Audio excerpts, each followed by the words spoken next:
오늘 장 초반부터 항공주들의 강세가 두드러졌던 건 아시아나와 대한항공, 대한항공과 아시아나의 합병 승인에 대해서 조금씩 물꼬가 튀어지는 것 같은 그런 기대감 덕분이었습니다. 현재 구간에서도 아시아나항공의 주가는 13% 넘는 급등세 연출을 하고 있는데요. 관련한 이야기 오늘 자세하게 확인해 보는 시간, 인포스탁 데일리의 김종효 전문위원과 함께합니다. 위원님 어서 오세요. 네, 안녕하십니까? 네, 반갑습니다.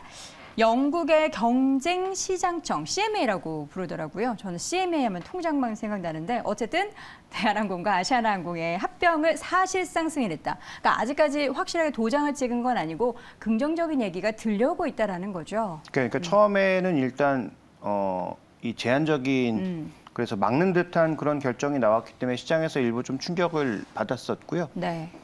그 이유가 뭐냐면 지금 대한민국에서 영국을 왔다 갔다 하는 뭐 여러 가지 노선이 있지만 국적기는 두 가지밖에 없는데 그쵸. 둘이 합병하면 독점 아니냐. 그렇다면 그와 관련돼서 독점적인 지위를 누리는 것이기 때문에 우리는 이것을 승인할 수 없다. 뭔가 시정된 조치를 가져와라라고 했고 네. 그래서 대한항공이 그 시정 조치를 내놓은 것이죠. 그래서 그것을 받아보고 충분히 납득할 만한 시정 조치라고 판단해서 긍정적인 의견을 피력한 것이고요. 그러면 그 시정 조치와 관련된 것을 최종적으로 확인해서 결격 사유가 없다면 이제 도장을 찍는 그런 형태로 진행될 것으로 현재까지 알려지고 있습니다. 그래서 네. 뭐 정확한 내용이 어떻게 시정을 얘기를 했는지는 뭐 우리가 알 수는 없지만 그게 계약서 제일 내용이기 궁금하거든요. 때문에 근데 계약서 내용을 저희가 다 알 수는 없는 거니까 네. 그래서 그런 부분들에 대해서 일단 이 정도의 뉘앙스를 띄었다면은 아마도 이제 결격 사유 없이 도장을 찍지 않을까라고 기대해 볼 수 있을 것 같고요. 네. 다만 이 서류 절차라는 게 뭐 다 아시는 것처럼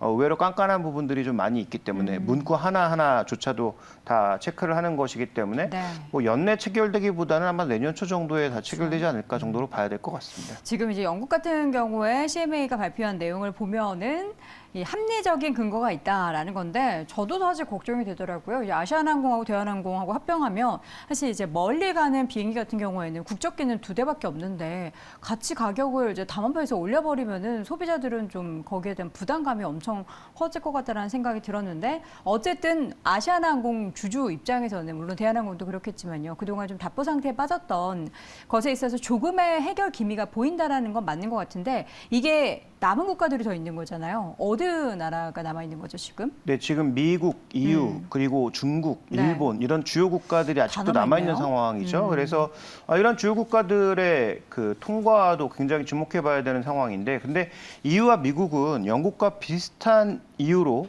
계속 이와 관련된 합병에 대해서 눈초리를 좀 안 좋게 주고 있었는데. 영국이 일단 시그널을 좋게 줬기 때문에 그러면 미국과 EU도 충분히 납득할 만한 그런 시정 조치라면은 방금 말씀하셨던 그런 독과점에 대한 우려를 지울 수 있는 그런 시정 조치라면 그렇다면 미국과 EU도 통과할 수 있지 않을까라는 기대감이 오늘 반영되고 있는 거죠. 네. 근데 실제로 뭐 중국과 일본은 뭐 국적기는 하나라고 하지만 LCC가 워낙 많이 가는 또 지역이다 보니까 네. 뭐 물론 대한항공이나 아시아나항공만큼 그 넓은 지역 여러 항공 그 공항을 모두 포괄하는 것은 아니라고 하더라도 LCC 전체로 보면 이 아시아 지역은 이미 커버가 FSC 아니더라도 LCC가 많이 커버가 되는 거 아니겠습니까? 그래서 이 중국이나 일본은 뭐 정치적인 이유가 아니라면 특별히 이와 관련돼서 뭐 반대 의견을 제시할 이유는 오히려 낫다라고 봐야 되겠죠. 네. 근데 이제 유럽이라든지 미국처럼 FSC가 하나로 되면 독점권을 얻는 그런 지역이 영국과 비슷한 논리를 다 내세웠었기 때문에 영국의 시정 조치를 인정하고 받아들이는 그런 상황이라면 EU와 미국도 뭐 빠르진 않겠지만 어쨌든 내년도에 좀 통과가 되지 않을까. 그리고 일본과 중국 같은 주요국의 통과를 이루어낸다면 그러면 전부 14개에서 허가를 받아야 되는 상황인데 영국을 넘은 것이 거의 한 7분 능선을 넘은 게 아닌가라는 판단 때문에 네. 오늘 특히 수혜가 예상되는 아시아나 그룹주들의 급등이 나타나고 있다. 이렇게 볼 수 있는 것이죠. 네. 자, 이런 관련된 이슈는 어쨌든 기대감을 더 키울 수 있을 만한 그런 환경이 마련된 거는 사실인 것 같은데요. 그럼 각각 기업들의 현재 펀더멘털 수준은 어떤지를 좀 가늠을 해보도록 하겠습니다. 대한항공 같은 경우에는 올해 역대 최대 실적을 기록했다고 하는데요. 얼마나 실적이 좀 나아진 겁니까? 네, 지금 뭐 매출 기준 그리고 이익 기준으로 보면 역대 최대 실적임은 분명하고요. 3분기가 서프라이즈였던 것은 누구나 알고 있듯이 화물이 떨어지고 있다. 여객은 올라가고 있지만 이제 2019년도에 40% 정도에 불과하다.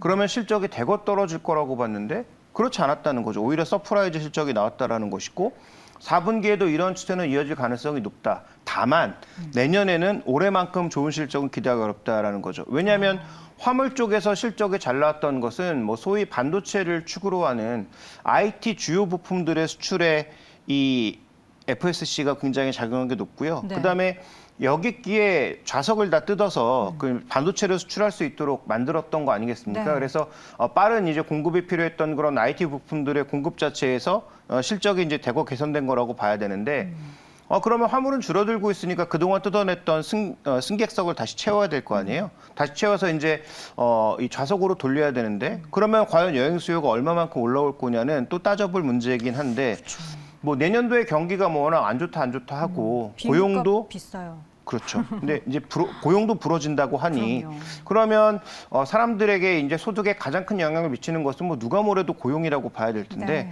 고용이 만약에 불어졌을 때 과연 여행 수요가 이만큼 올라올 수 있는가를 고민해 보면 내년도 실적은 하향될 게 뻔하다는 거죠.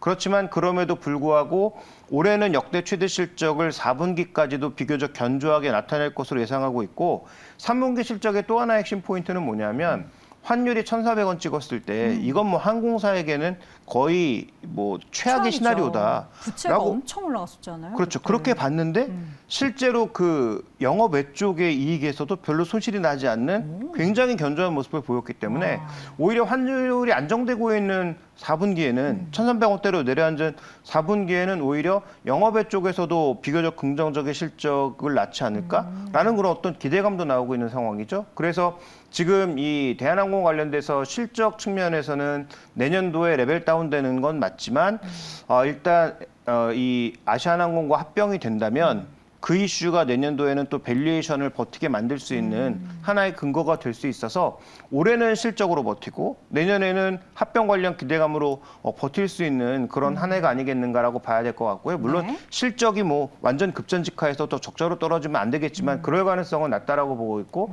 아시아나항공 같은 경우에는 결국은 합병되는 주체 아닙니까? 네. 그래서 뉴스에 따라서 주가는 뭐 춤을 출 가능성이 있지만 어쨌든 노선 조정을 하게 되고 합병한 이후에 뭔가 구조 조정을 하게 되면 그 대상은 아시아나항공이 될 수밖에 없기 때문에 오히려 이슈가 소멸되는 과정에서는 아시아나항공은 우리가 좀 비중을 줄여나가는 그런 전략적 접근이 좋지 않을까 이렇게 봐야 될 것 같습니다. 알겠습니다. 앞서서 말씀해 주셨던 내용에 있어서 반도체 쪽, 그러니까 화물 운송에 있어서의 피크아웃을 이야기하셨잖아요. 그러면 지금까지 실적을 많이 이끌었던 부분에 있어서의 피크아웃 얘기를 한다면 앞으로의 실적은 화물 쪽은 좀 기대를 많이 좀 줄여놔야겠네요. 거기에 만약 여객도 우리가 원하는 수준만큼 올라가지 않으면 내년도 실적에 있어서는 뭐 2분기까지는 모르겠고 1분기에는 약간 부진할 수 있겠다는 생각도 들고요. 네, 뭐 내년도 전체 실적이 떨어지는 건 분명하고요. 네. 다만 이제 중요한 것은 어떤 속도로 떨어지느냐, 어느 정도의 레벨로 떨어지느냐가 관건이 되겠죠. 그래서 말씀드렸던 대로 만약에 FSC가 하나로 합쳐져서 노선 조정을 하게 되면 뭐 비행기가 그동안 뭐 빈좌석으로 왔다 갔다 하는 거라든지 갖고 있는 비행기의 구조 조정을 통해서 리스 비용을 뭐 절감한다든지 이런 여러 가지 흐름들을 가져갈 수 있고요. 이제 재무 구조가 안 좋은 아시아나를 합병하는 과정에서 재무 구조가 또 악화될 가능성. 그다음에 기본적으로 이 악화된 수익 구조를 갖고 있는 아시아나항공을 합병하는 과정에서 나타날 수 있는 여러 가지 불확실성까지 고려해 보면 내년도에 우리가 대한항공에 대해서 너무 낙관적인 전망을 하기에 어려운 것은 분명합니다. 또 말씀하셨다시피 화물은 떨어지는데 여객이 안 올라오면 실적적인 측면에서의 변동성이 나타날 것도 분명하고요. 네. 그렇지만 우리가 큰 그림을 보게 되면 70년대 미국의 항공사 구조조정, 결국 이 구조조정을 통해서 살아난 회사들은 엄청나게 또 점프업을 했고 그쵸. 물론 또 항공 수요가 떨어지는 구간에서 다시 또 이제 재편을 겪었지만 근데 우리나라가 지금 FSC 그동안 2개, LCC 8개 뭔가 우리나라 항공 산업에 비해서 너무 많은 거 아니냐라는 그런 시각을 계속 가지고 있었기 때문에 네. 그러면 먼 그림으로 보면 내년도엔 좀 힘들 수 있어도 FSC 조정되고 LCC도 지금 이 두 회사가 갖고 있는 게 진에어, 에어부산, 에어서울 꽤 되잖아요. 이런 LCC까지도 조정이 이루어진다면 항공산업 전체적으로도 뭔가 자연스러운 전체 구조 조정을 할 수 있는 하나의 판이 만들어지는 것이기 때문에 제가 보기엔 항공산업은 뭐 단기적인 접근보다는 이 합병이 정말로 이루어진다면 전체적으로 FSC는 하나로 줄이고 LCC의 숫자도 뭐 우리나라 적정 수준은 뭐 5-6개 정도라고 하는데 네. 그 정도의 수준으로 좀 줄어들 수 있는 그런 수준으로 가게 될지 여부를 따져보시는 게 장기적 투자에 있어서는 좀 더 도움이 될 것 같습니다. 그러면 합병이 마무리되면 주가의 레벨업을 좀 기대해 볼 수 있는 건가요?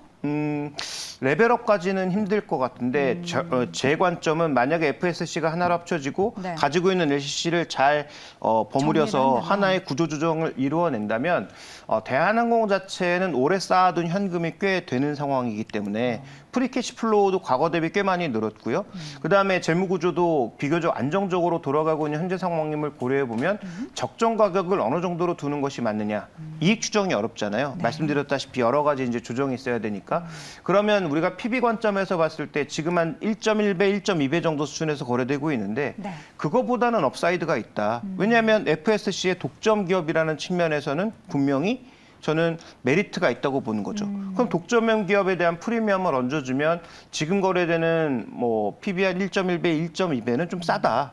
그러면 1.5배 정도까지는 우리가 생각해 볼 수 있다라고 판단해 볼 수가 있겠고 1.5배 정도를 생각해 봤을 때는 3만 원 초반대 정도가 뭐 제가 생각하는 적정 가격이 아닌가라고 판단하고 있거든요. 네. 그래서 저는 내년도에 여러 가지 변수가 있어서 주가의 등락은 뭐 아래 위로 크게 나타날 수 있지만 제가 바라보는 적정 가격은 만약에 FSC 그 원티어 기업으로 거듭나는 상황이라면 저는 그 프리미엄을 좀 얹어줘야 되는 상황이기 때문에 네. PBR 1.5배 정도는 가능한 수준이 아닌가 이렇게 보고 있습니다. 대한항공 같은 경우에는 코로나 이전보다 주가의 수준 자체가 올라와 있는 상황은 맞거든요. 근데 아시아나항공은 사실 얘기가 좀 다릅니다. 오히려 코로나 때보다도 더 주가가 지금 부진한 상태거든요. 아시아나항공 주주분들은 그러면 어떻게 전략을 마련해야 될까요? 네, 아까도 뭐 잠깐 언급드렸지만 결국은 뭐 이 합병 결과에 따라서는 사라질 기업이기 때문에 그러면 뭐 방법은 두 가지밖에 없겠죠. 어차피 대한항공으로 합쳐졌을 때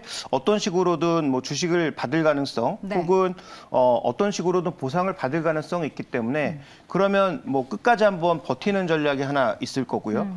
나머지는 아까도 잠깐 언급드렸던 대로 이슈가 소멸되면서 가장 주가 변동성이 커질 기업은 아시아나 기업입니다. 그래서 아시아나 항공을 포함해서 아시아나 IDT를 포함한 남아있는 그 아시아나 그룹사들이 흔들릴 수밖에 없는 상황이니까 빠른 의사결정을 해서 나는 오히려 다른 산업 쪽에 좀 더 투자해 보겠다라고 의사결정을 하신 분들은 아시아나를 가지고 계신 입장에서는 반등시에 비중 축소를 통해서 이슈 소멸과 관련돼서는 빠른 의사결정을 하든지 아니면 나는 항공산업 하나로 합쳐졌을 때 구조조정됐을 때 굉장히 좋아질 거다라고 보신다면 네. 그러면 합쳐진 대한항공으로 옮겨 타시는 전략을 해서 좀 더 장기적으로 끌고 가시는 뭐 그런 두 가지 방법이 있을 텐데 저는 뭐 개인적으로는 전자가 조금 낫지 않나. 그래서 이슈가 소멸되는 과정을 보면서 비중을 줄여가시는 것이 좀 더 현실적인 대응 전략이 아닌가라고 보고 있습니다. 알겠습니다. 이렇게 해서 오늘 항공주 이야기 자세하게 나눠봤습니다. 이 시간 인포스탁 데일리의 김종효 전문위원 함께했습니다. 고맙습니다.